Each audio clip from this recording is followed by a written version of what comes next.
you're well and having the most incredible day as always. Welcome back to my channel, and in today's video we're going to be going through all of the books I read throughout May. Now, I'm not gonna lie, May for me was the best reading month I've ever had, and I actually managed to get through 11 books, which I am just so impressed with myself. Like, I really flew through books last month. I don't know what it was in me, but I had such a reading bug and I managed to get through all of these. So I just cannot quite believe myself. I'm just so impressed with myself. You guys have no idea. It was, I think at the beginning of the month, I just smashed it. Like, I think I'd read 3 books in 4 days by the, right at the start of the month. I don't know what happened, but I really just smashed it. So without further ado, I'm going to share with you all of the books I read throughout May. I really hope you guys enjoyed and carry on watching. So the first book I read in May was Happy Place by Emily Henry, and my god, this book,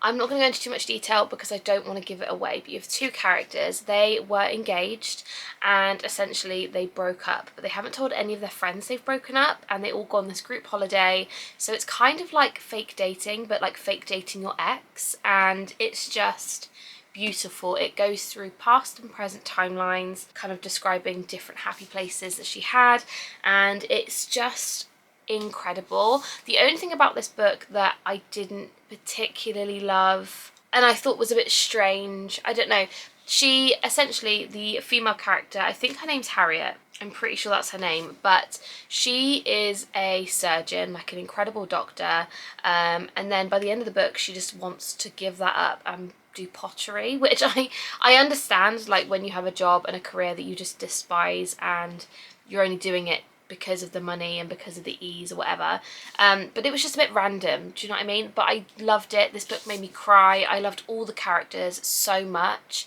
and I loved Win so much. He's the male character and he was just great. I just loved it so much. This one I obviously gave 5 stars.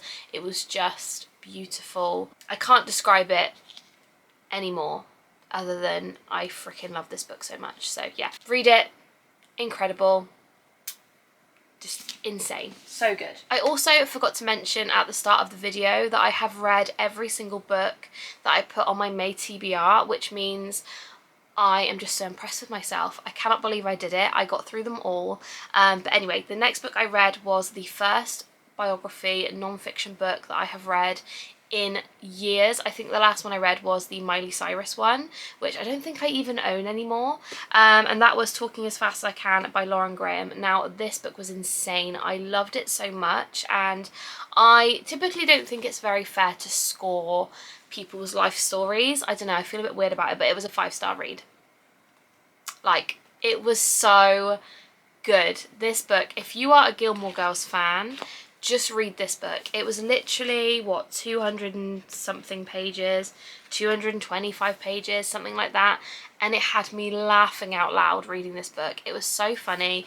As you're reading it, you can really hear her talking, and it's just, it was so good. I'm not going to say much more about it, but it is Lauren Graham's kind of story and how she became Lorelai Gilmore and what it was like filming the Gilmore Girls, and it's just so good. Like I said, if you love Gilmore Girls like me, just buy this and read it. It was so funny and I just really enjoyed it. So definitely give it a go if you haven't read it already. But yeah, a 5-star read for me. It was incredible, and it does make me want to read more biographies, especially by people that I really look up to and really just enjoy.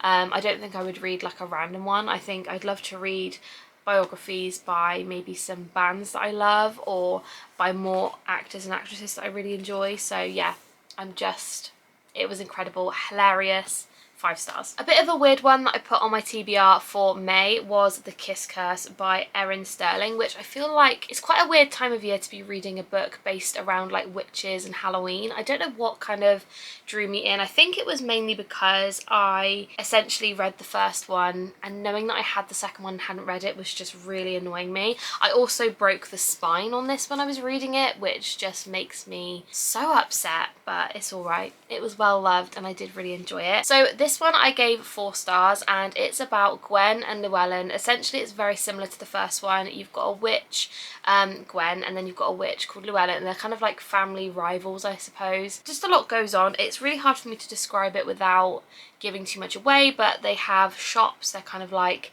it's more of an enemies to lovers relationship. A lot of spiritual things are going on, and it was just a really good book. The only thing I actually hated about this book was that it's written in third person, and I don't know about you, but I find it so hard to connect to characters when I'm reading in third person. Something about it I just really don't like, but I got through it. It was really good. I think reading this sort of around Halloween would have been better, so if you're looking for some really good October reads, I do recommend this duology because it was so good. There was actually some spice in this book. If you want a little bit of spice, definitely give this one a go. Also, there are some characters called the Little Witches, which I really loved. I loved them a lot, and they were really cute. And again, this was like 250 pages. The font is massive, so I got through it so quickly. But yeah, I loved this. 4 star. The only thing I didn't like was the third person, so if we could get rid of third person, amazing. The next book I picked up was Wrecked by Lauren Asher. As you guys know, I'm trying to get through the Dirty Air series, so I only have one more to get through, and I'm really excited to finish the series. It's just so good, and this was not disappointing. I absolutely loved this one. I gave this one 5 stars as well, and it was just incredible. So you have Elena and you have Jax. Now Elena is like the PR representative. She's kind of the person that helps all the racers kind of work on their image and become really, really good in the public eye and that kind of thing. Then you have Jax, who almost is like the bad boy type. He doesn't really care. He goes out partying. He comes back at like 5 in the morning, and then he's in the papers the next day, that kind of guy. If you always wonder why I'm looking down, by the way, it's because I write notes as I read it, but I also put, why is it an emotional roller coaster? What? So yeah, so I'm not a slow burn kind of gal, if you didn't know. I hate a slow burn, but I also don't like them to get together too soon. Not that I'm fussy. I like maybe 50 to 100 pages, but this took me 250 pages before a kiss even occurred, so it wasn't really my favourite. I did really enjoy the story. It was very emotional. There was a lot of emotional depth in this one, which had me shocked, because especially when you find out something in this, I kind of thought it would have just been like bypassed once it was kind of over, but it wasn't. But it was so good. I really recommend this. Again, a 5-star read from the series. I really enjoyed it, and I just love Lauren Asher's writing, so if you haven't read this series, I really recommend it. It's about Formula 1 racers, and it's just delicious. Incredible. The next book I read in May was this Mammoth beast. Now, I'm not gonna lie to you, I have been putting off reading this book for months, since like October maybe, and I'm also not gonna lie to you, I did listen to the audiobook because this is just huge and it has no flop to it. Like, it's not comfortable to read a book this big, so I did listen to the audiobook. My notes on this one, I put, what the hell is Tamlin playing at? So annoying. I also put, I think audiobooks aren't for me. I can't really envision the story. That being said, I did enjoy this one. A lot was going on. I would have liked some spice between F and R. If you know who I'm talking about, I'm not going to spoil it, then that would have been great, like a bit more spice. I did, however, give it a 5-star, so yeah, I feel like with the A Court of series, I really, really like these books. I just want a bit more spice, that's all I want. And there is a lot of kind of things to understand in these books I find quite hard, so I am dreading picking up the third one because it's just as big, so I'm gonna have to read it. But I think what I might start doing with the ACOTAR series is like reading a chunk, having a bit of a break, reading something else and going back to it, so that I kind of don't get a bit like overwhelmed with the sheer size of them. But yeah, I really did enjoy this one. Again, it was a 5-star read. I'm not going to go into too much detail about this one because it will give away a lot of the previous book. But if you've read this book, I really enjoyed like the Starry Night scene. I just thought that was really sweet, so yeah. 5-star, really enjoyed that one. The next book I read was Before We Were Strangers by Renee Carlino. Now, I actually picked this one up because Sarah Caroli told me it was amazing. That was basically the only reason. Did I laugh? Yes. Did I cry? Yes. This book, honestly, could be one of my favourite books of all time. It was a 5-star read, hands down. And essentially what this one is about, and I can't even remember the characters' names. Grace and what was the guy's name? Matt. Grace and Matt. So basically what you have here is they kind of meet at university. They become really, really close. They clearly really care about each other. A bit of romance goes on. Then there's a separation and you find out why. I'm not going to spoil it. And then they kind of rekindle and meet up again and you kind of find out what's been going on. Incredible book. It was literally 300 pages and it was just pure beautiful amazingness that I cannot even describe it. It was just so good. If you take anything from this video, it is that please read this book. This is what it looks like. Take it in. It is beautiful. If you want to read the back, feel free to pause and have a read, but it was just incredible. Like, this book was, I cannot even describe to you how good this book was. And I was really like skeptical at first because when I read people's kind of, I don't know, I always go by what other people say, and how much this was hyped up, I was really worried that I wasn't going to like it, but it was just incredible. So please read this book. Insane. I would definitely reread this, to be honest. It was stunning. So yeah, 5 stars. Incredible. The next book I picked up was mine and Kelsey's book club pick of the month. If you guys didn't know, we have a book club. It's called Across the Pond Book Club. We are making it into like a app voting situation for next year, so keep your eyes peeled. We will be doing like a video to announce all the details, I think maybe in like October time, so keep your eyes peeled for that.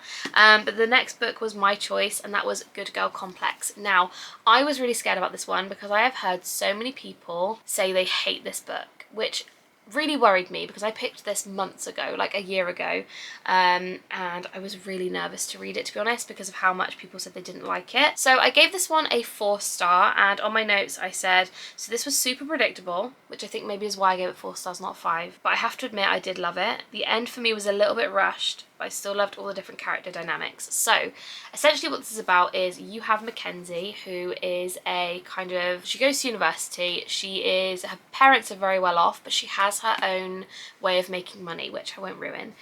You then have, what is his name? Cooper, the best book boy, honestly, that I've read in a while.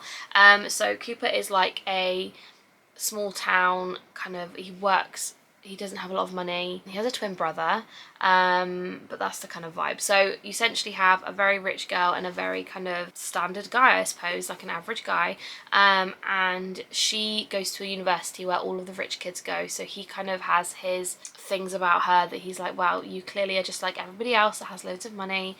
And Mackenzie's boyfriend at the time, he meets Cooper in a pub that he works at, and he doesn't give off the best impression to some of the people. So Cooper kind of has like a plan to get back at him, which does involve Mackenzie, and I'm not going to go into any more detail. I did love this book. There are 2 more in this kind of series, which I have got Bad Girl Reputation, and then the new one, which is it called like Summer Girl or something, I can't remember, but that one comes out soon. So I am going to be reading the whole series because it was really good. It just wasn't quite a 5 star just because of how predictable it was, because there were certain things that, like halfway through this book, she kind of buys something, but I instantly knew that was going to happen as soon as she saw it, like in the first chapter or whatever it was. So it just wasn't as shocking as I thought it was going to be, but it was really good. And also I've just noticed as well, on the front cover, Guy Swimming has an anchor on his arm, but it's actually on Cooper's neck where he has it, so I don't know why that's there. But anyway, 4 stars. Was amazing. Also, I've been filming this for 20 minutes already, so I really need to hurry up because editing this is going to be a nightmare. The next book I read was Shadow Me, which was one of the novellas of the Shatter Me series. This one is in Kenji's POV. This is the Find Me edition, by the way, so it has 2 in 1. That's why it doesn't say Shadow Me on the front. But it was okay. It had a massive cliffhanger at the end. I gave it 4 stars. I cannot tell you anything about it without it giving it away, but I gave it 4 stars merely for the giant cliffhanger that had me like wanting to read the next book. So yeah, I really enjoyed it, but I find the novellas for the Shatter Me series a little bit, not pointless, but they are a little bit like unnecessary, but I have to read them because I am a completionist, so I am going to have to read it. But yeah, it was good. It was a 4 star. Can't tell you anything else because it will give it away, but let's move on to the next one. The next book I read was Kaden Olivia by Willow Winters. Now, if you guys have watched me for a while, you will know that back in June, I think it was, when I first started getting into reading. The first kind of full month I read 5 of Willow Winters's books in 1 month, and they are so good.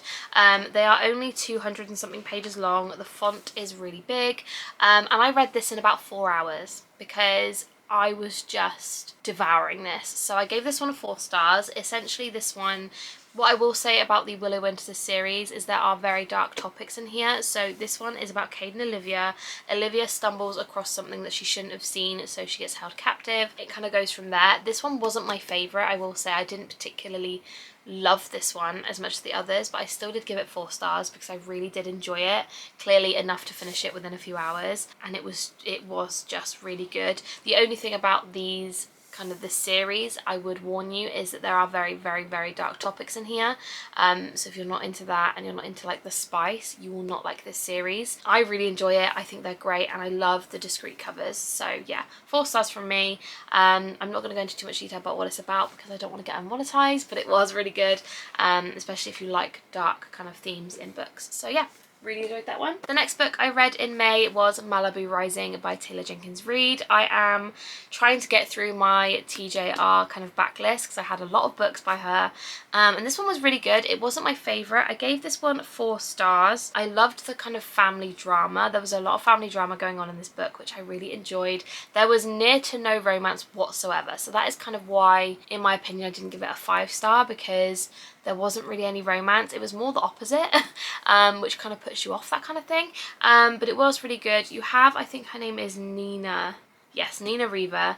Her dad was Mick Reaver, who was a very, very famous musician, and her mum, and they both kind of separated. Mick was a very unloyal kind of guy, but they did have 4 kids, so it was kind of one of those situations. I also felt sorry for the 4 children, quite a few different characters.